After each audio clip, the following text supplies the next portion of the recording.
અવારનવાર ચર્ચામાં આવતા ચૈતર વસાવાને લઈને મોટા સમાચાર સામે આવ્યા છે।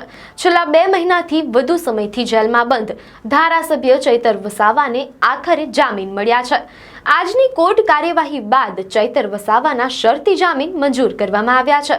કોર્ટે તેમને 1 વર્ષ માટે શરતી જામીન આપ્યા છે। આનો અર્થ એ છે કે તેમને કેટલીક ચોક્કસ શરતોનું પાલન કરવું પડશે।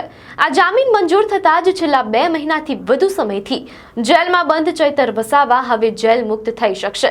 મીડિયા અહેવાલો અનુસાર ચૈતર વસાવા પર આ વર્ષે જુલાઈ મહિનામાં ડેડિયાપાડા ખાતે પ્રાંત કચેરીમાં લાફાકાંડ આચરવાનો આરોપ છે।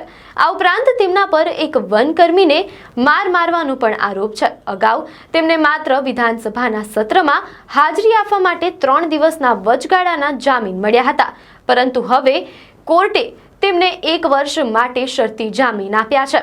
આ સમાચારથી તેમના સમર્થકોમાં ખુશીની લહેર છવાઈ ગઈ છે। આવી જ ન્યૂઝ અપડેટ માટે ધ લોકસત્તા પેજને ફોલો કરો।